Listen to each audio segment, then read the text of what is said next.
नमस्कार, आदाब। मैं काशिफ अली, आप देख रहे हैं द करली टॉक। मेरे साथ इस वक्त मौजूद हैं मुरादाबाद के पूर्व मेयर और समाजवादी पार्टी के वरिष्ठ नेता doctor ST. Hasan ji. Doctor ST. Hasan ji से हम हिंदुस्तान की सियासत से लेकर मुरादाबाद की राजनीति तक बात करेंगे। जाहिर सी बात है कि इस वक्त वो समाजवादी पार्टी के प्रबल दावेदार हैं लोकसभा सीट से, तो हम इनसे लेकर कई मुरादाबाद की समस्याओं को लेकर बात करेंगे और हिंदुस्तान में जो इस वक्त राजनीति की जा रही है उस पर भी हम चर्चा करेंगे। सबसे पहले आपका बहुत बहुत स्वागत है डॉक्टर एस.टी. हसन जी।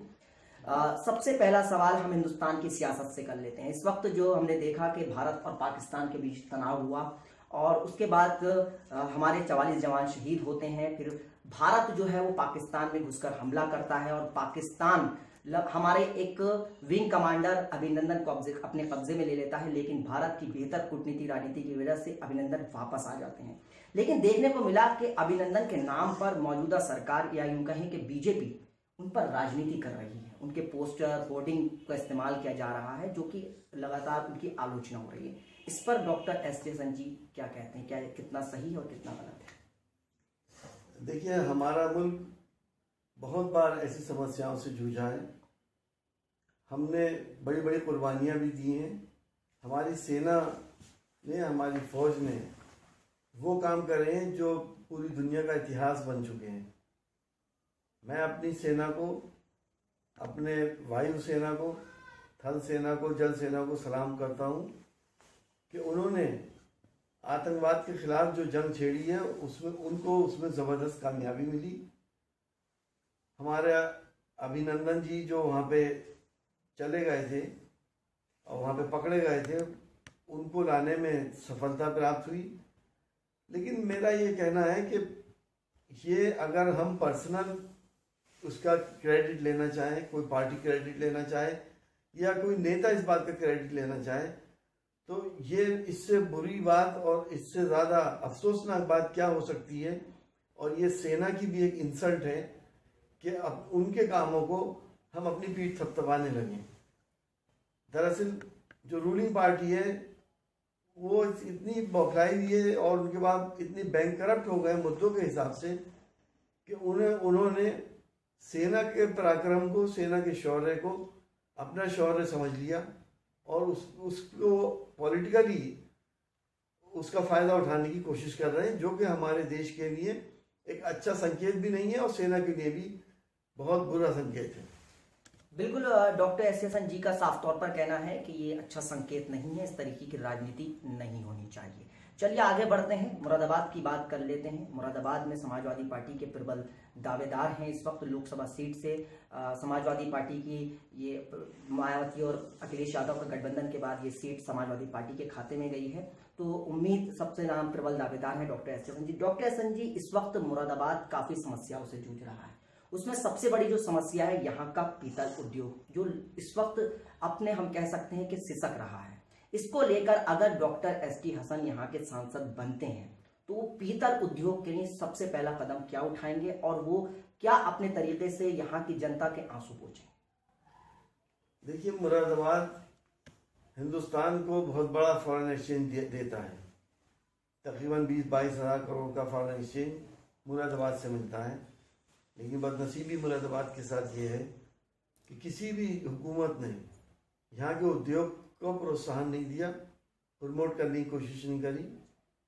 हमारी इस उद्योग के लिए सबसे बड़ी कोशिश ये रहेगी कि पीतल का जो कारोबार करने वाले हैं, इसमें जो सिल्ली के रेट होते हैं उसकी भी गारंटी होनी चाहिए। जिस तरह से एक्सपोर्ट के माल की ईसी होती है, उसी तरह से कम 1 महीने के लिए सरकार इस बात की गारंटी दे कि ये सिल्ली के रेट इतने ही रहेंगे और अगर कम बढ़ती होते हैं तो सरकार पे करे। होता यह है कि ऑर्डर ले लिए जाते हैं और सिल्ली का रेट बढ़ जाता है तो एक्सपोर्टर्स को उससे नुकसान हो जाता है और एक्सपोर्टर्स जो हैं यहाँ के काम करने वालों को माल नहीं दिया करते हैं। सरकार के लेवल के ऊपर सबसे बड़ी समस्या जो है, जो हमने इस वक्त देखी कि जिस तरह से इनकम टैक्स लगा दिया गया एक्सपोर्टर्स के ऊपर और इनकम टैक्स धीरे धीरे लगा, जबकि ये इनकम टैक्स पहले नहीं था। वही दोबारा कोशिश ये की जाएगी कि एक्सपोर्टर्स का इनकम टैक्स को वेव ऑफ कर दिया जाए, ख़त्म कर दिया जाए, ताकि वो कम रेट के ऊपर और चाइना से कम्पीट करते हुए इंटरनेशनल मार्केट में अपनी साख दोबारा वापस ला सके। हम ये भी कोशिश करेंगे, क्योंकि पीतल उद्योग में कोयले का इस्तेमाल बहुत ज़्यादा होता है, और एक डॉक्टर होने के साथ साथ मैंने ये देखा है कि पीतल उद्योग से जुड़े हुए लोगों में तकरीबन उनके घर वालों में 20%, 30%, 40% लोगों को टीबी या दमे की बीमारियां हैं, ब्रोंकल एस्थमा है। ये कोयले का इस्तेमाल ना होकर उनको सस्ते रेट के ऊपर गैस प्रोवाइड की जाए, जिस तरह से फिरोजाबाद के अंदर शीशे के उद्योग को सरकार गैस प्रोवाइड करती, सब्सिडाइज गैस हो, ताकि मुरादाबाद का पॉल्यूशन भी कम हो और उन लोगों की सेहत भी ठीक रहे। बड़ी अजीबोगरीब बात यह है कि आपको मैं बताना चाहूँगा कि पिछले दिनों मुरादाबाद वो शहर था जो दुनिया में, सिर्फ हिंदुस्तान ही नहीं पूरी दुनिया में सबसे ज़्यादा पॉलिटिक शहर था, जिसकी वजह ज़्यादातर यही है कि यहाँ पे पीतल उद्योग की भट्टियाँ जलती हैं और यहाँ पे कुछ प्लेट्स वगैरह जला करती हैं, ई प्लेट्स कहलाती हैं, उससे भी यहाँ पे ये प्रॉब्लम होती है। इसके लिए भी हमें हेल्थ के लिए भी उनका ख्याल रखना पड़ेगा और पॉल्यूशन को हर तरह से कम करने की कोशिश की जाएगी। बिल्कुल, डॉक्टर एस टी हसन ने बहुत बड़ी बात कही, कुछ चीजें ऐसी बताई जो शहर के लिए बेहद जरूरी हैं कि किस तरीके से एक डॉक्टर होने के नाते वो प्रदूषण की समस्या को खुद इस चीज को देख रहे हैं, और मुरादाबाद के लोग इससे बहुत ज्यादा समस्या से जूझ रहे हैं, काफी समस्याओं का सामना लोग कर रहे हैं। बहुत बड़ी अपनी प्राथमिकताएं बताई हैं कि किस तरीके से आने वाले वक्त में अगर यहाँ की जनता उनको सांसद बनाती है, संसद में भेजती है, तो वो किन किन मुद्दों को संसद में जोर शोर से उठाएंगे। चलिए एक मुरादाबाद की एक समस्या पर और बात कर लेते हैं, वो समस्या है जाम की। अमूमन हम देखते हैं कि शहर की गलियों में जाम लगा रहता है, समस्या में से लोग दो चार होते रहते हैं। डॉक्टर एस जी, आप इस समस्या को किस तरीके से निजात दिलाएंगे शहर के लोगों को? क्योंकि हमेशा यहाँ के जो सांसद होते हैं बड़े बड़े दावे वादे करते हैं, जाहिर सी बात है वो सांसद बाहर के होते हैं, वादा करते हैं और गायब हो जाते हैं, लेकिन आप यहाँ के लोकल हैं, यहाँ मुरादाबाद के निवासी हैं, तो आप इस समस्या से खुद भी दो चार होते होंगे, तो आप यहाँ के दर्द को महसूस करते हुए इस समस्या का निजात किस तरीके से दिलवाने की कोशिश करेंगे? क्या कोई रोड मैप तैयार किया है आपने? देखिए, ये बहुत बड़ी समस्या यहाँ के लोगों के लिए है, और ख़ास तौर से स्टूडेंट्स के लिए, जो स्कूल जाने वाले बच्चों के लिए और मरीजों के लिए हैं, जो जाम के अंदर फंसने के बाद क्या कभी कभी अपनी ज़िंदगी भी दांव पर लगा देते हैं। ये समस्या के लिए हमारा अपना पर्सनल राय ये है कि मुरादाबाद के किनारे के ऊपर रामगंगा नदी बहती है। इस रामगंगा नदी के ऊपर एक रिंग रोड बनाई जाए, उस रिंग रोड को शहर की मुख्तलिफ सड़कों से जोड़ा जाए, और वहाँ से जो लोग एक सिरे से दूसरे सिरे पे जाना चाहते हैं वो रिंग रोड से जाए, ना कि बीच में से होकर जाए। उसके साथ साथ जो रामगंगा नदी है, उस नदी को हम इतना खोद लें और दोनों तरफ उसके एक बॉर्डर सा बना दें, जिसके ऊपर रिंग रोड भी बने, और दूसरी साइड में भी एक पुश्ता बना दें, ताकि उसके अंदर पानी रहे और पानी के अंदर हमारे छोटे वाले स्टीमर चल सकें, जिससे कि हमारे लोग जो भी हमारा सामान इधर से उधर करना चाहते हैं वो नदी के सहारे वो जल के रास्ते से सामान को इधर से उधर कर सकते हैं। लेकिन समस्या जो घने शहर की है, जो पुराना शहर है, सड़कें पतली हैं, आबादी बहुत ज़्यादा घनी है यहाँ पर। यहाँ के लिए जहाँ पे हमारे सर्कमस्टांसेस इजाज़त दें, वहाँ पे तो हम हेड ओवर रोड बना दें, रोड के ऊपर एक और रोड बनाएं, उसको पिलर्स के ऊपर उठाएं और रोड से लोड निकालें। और जो जिन चौराहों पे ज़्यादा जाम लगता है, अगर उसके ज़मीन के नीचे कुछ ज़्यादा प्रॉब्लम नहीं है तो उसमें सुरंग खोद के एक रोड नीचे से अंडरपास निकालें, ताकि चौराहों पे वन वे ट्रैफिक चल सके और जाम की समस्या से निजात मिल सके। और साथ साथ जो हमारी ई रिक्शाएँ हैं और जो इलीगल यहाँ पे वाहन चलते हैं, उनके ऊपर भी कहीं ना कहीं कंट्रोल होना चाहिए। बिल्कुल, देखिए सांसद जिस तरीके से डॉक्टर एस जी बता रहे हैं कि अगर उनको जनता चुनती है आने वाले वक्त में, तो उनके जहन में खुद वो जाती तौर पे बता रहे हैं कि उनके जहन में कितने प्लान हैं, किस तरीके के उस शहर की जो जाम की समस्या है उसको किस तरीके से निजात दिलाने की कोशिश कर रहे हैं, चाहेंगे। और आने वाले वक्त में अगर उनको जनता चुनती है, संसद में भेजती है, तो वो बहुत सी मुरादाबाद की समस्याओं को अपने तरीके से, अपने हिसाब से जो ज़रूरत है इस वक्त मुरादाबाद को हल करने की कोशिश करेंगे। अब जिस तरीके से हम देख रहे हैं डॉक्टर साहब के इस वक्त अगर हम उत्तर प्रदेश की थोड़ी सी राजनीति की बात कर लेते हैं, कांग्रेस की तरफ से प्रियंका गांधी आ चुकी हैं यूपी में। इसको लेकर आप क्या सोचते हैं कि क्या कुछ असर पड़ेगा? क्या आने वाले वक्त में मुसलमान जो हैं वो कांग्रेस की तरफ जाएंगे या किस तरफ रहेंगे? इस पर डॉक्टर एस जयसन अपनी राय दें।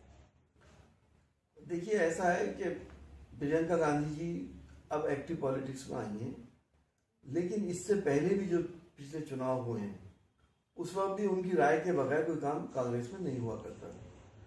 उन्होंने पिछले पार्लियामेंट के इलेक्शन में भी 2 जगहों के ऊपर सक्रिय रोल अदा करा था और उन जगहों के ऊपर भी कांग्रेस को जीत दिलाई, लेकिन असेंबली के अंदर वो वहाँ पे फेल हो गई। प्रियंका गांधी जी, मैं समझता हूँ थोड़ा बहुत असर ज़रूर पड़ेगा, ऐसा नहीं है कि कोई असर ना पड़े, लेकिन इतना बड़ा असर नहीं पड़ेगा कि कोई वो कायाकल्प कर देंगी या कोई चमत्कार दिखा देंगी। वो पहले भी राजनीति में सक्रिय रही हैं और अब भी वो उसी तरह से सक्रिय हैं। जहाँ तक मुसलमान का सवाल है, मुसलमान को कांग्रेस का इतिहास देखना पड़ेगा। कांग्रेस के इतिहास अगर मुसलमान अपने दिमाग में रखेगा तो मैं समझता हूँ कि उसको समाजवादी पार्टी से बेहतर कोई और पार्टी उत्तर प्रदेश के अंदर तो नजर नहीं आती। मैं उस इतिहास में नहीं जाना चाहता, लेकिन आज जो मुसलमान हिंदुस्तान का, पूरे हिंदुस्तान का, खासतौर से उत्तर प्रदेश का बेयार मददगार, और जिस तरह से वो महरूम और जगह जगह उसकी बेइज्जती होती है, उसमें कहीं ना कहीं हिंदुस्तान के हुक्मरानों का बहुत बड़ा रोल रहा है।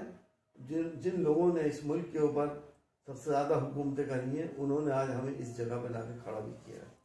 बिल्कुल, प्रियंका गांधी पर डॉक्टर एस जयसन की राय आप सुन रहे थे। अब जाहिर सी बात है कि इस तरीके की अब पूरी उत्तर प्रदेश हो, देश हो, अब लोकसभा का चुनाव नजदीक है। अब आखिर में एक सवाल और ले लेते हैं छोटा सा, कि आप मुरादाबाद की जनता आपको वोट क्यों दे? बस इस पर आप अपनी छोटी सी एक प्रतिक्रिया दें। देखिए, मुझे अपनी पीठ थपथपाने की आदत नहीं है, लेकिन मैं, आपने सवाल किया तो इसलिए मैं इसका जवाब दे रहा हूँ। मैं 5 साल, तकरीबन 6 साल मुरादाबाद का मेयर रहा हूँ। मेरा कार्यकाल जिन लोगों ने देखा है वो लोग आज भी उस कार्यकाल को याद करते हैं, और जिस तरह से मैंने यहाँ के वाटर सप्लाई, यहाँ के सैनिटेशन, यहाँ के डेवलपमेंट में काम करा, और जब पूरा सर्वे गवर्नमेंट ऑफ इंडिया की तरफ से हुआ, जिस वक्त मनमोहन सिंह साहब प्राइम मिनिस्टर थे, तो मुझे और मेरे शहर को, मुरादाबाद को बेस्ट सिटी का अवार्ड पूरे हिंदुस्तान में दिया गया था। मैंने बहुत से काम ऐसे करे जो कभी मुरादाबाद में इससे पहले कभी नहीं हुए थे। और जहाँ तक विकास का मामला है, मैंने बगैर किसी तफरीक के, मैंने कभी ये नहीं देखा कि ये बीजेपी का वार्ड है या समाजवादी का वार्ड है। बराबर का सबसे विकास कराया और सबके साथ इंसाफ की बात करी, हर मजलूम की मदद करी, हर गरीब का साथ दिया। और लोग, यहाँ के मुरादाबाद के लोग मुझे और मेरी फितरत को अच्छी तरह से जानते हैं। मेरे दामन पे आज तक दाग नहीं लगा। यह अल्लाह का बड़ा करम और एहसान है, जबकि मेयर होने के बाद भी आदमी उससे कभी साफ नहीं निकलता, लेकिन मेरे दामन पे आज तक किसी किस्म की कोई इल्ज़ाम नहीं लगा। इसीलिए मैं समझता हूँ मुरादाबाद के अवाम से जो मुझे प्यार मिल रहा है, वो प्यार इंशाल्लाह वोट में ही तब्दील होगा और हम लोग बड़े मार्जिन से जीतेंगे। बिल्कुल, डॉक्टर एस जयसन जी को पूरा भरोसा है कि अगर पार्टी उनको टिकट देती है तो शहर में बड़े मार्जिन से जीतेंगे। और पिछले चुनाव में भी जब चुनाव लड़े थे डॉक्टर एस जयसन जी, तो बहुत भारी उन्हें को मत मिले थे, हालांकि जीत नहीं पाए थे, लेकिन पूरे मुरादाबाद की जनता और आवाम उनके साथ खड़ी नजर आई थी। हमारी तरफ से भी आपको शुभकामनाएं हैं कि पार्टी आपको जो है वो टिकट दे और आप मुरादाबाद की आवाम के दर्द को करीब से महसूस। मैं अभी नंदन के ऊपर कुछ आपसे और अर्ज करना चाहूँगा। जी बिल्कुल, कि जिस तरह से अभी नंदन को दिखाया जा रहा है, और माफ़ करना आपके मीडिया में भी जिस तरह से बात की जा रही है, ठीक है, उनको भी हम सलाम करते हैं। उन्होंने वहाँ पे चले गए, उन्होंने पाकिस्तान का F-16 गिराया, उसके बाद वो वापस भी आए। लेकिन हमें और हमारे मीडिया को कम से कम उन पायलट्स को भी सलाम करना चाहिए जिन्होंने पाकिस्तान के F-16 को हिंदुस्तान की सरहदों से खदेड़ दिया। ना ही उन्होंने अपना कोई नुकसान करा, ना ही वो पाकिस्तान के कब्जे में पहुंचे, ना ही वो अरेस्ट हुए। हमें उन लोगों को भी सलाम करना चाहिए जिन्होंने अपनी बहादुरी दिखा के पाकिस्तान के हमले को नाकाम कर। बिल्कुल, डॉक्टर एसटीएस जी का साफ तौर पर कहना है कि सिर्फ अभिनंदन का अभिनंदन नहीं होना चाहिए, अभिनंदन का तो होना चाहिए, लेकिन उन पायलट्स को भी हमें सलाम करने से नहीं भूलना चाहिए जिन्होंने पाकिस्तान के जो जंगी जहाज आए थे उनको खदेड़ दिया। बिल्कुल सही बात है, ऐसे पायलट्स को हम भूल जाते हैं जो हमारे देश के लिए कुछ कर जाते हैं, लेकिन अब हमारी देश की जनता एक को हीरो बना देती है। इस पर डॉक्टर एसटीएस ने अपनी राय रखी। आपका बहुत बहुत शुक्रिया हमें वक्त देने के लिए। हम फिर हाजिर होंगे एक नई किसी शख्सियत के साथ, ऐसी आपके लिए लेकर आएंगे। आपके तमाम सवालों के, आपके ऐसी जो सवाल हैं वो लेकर हम सामने आते रहेंगे। आप हमारे चैनल को सब्सक्राइब करना मत भूलिएगा और लाइक करना मत। नमस्कार।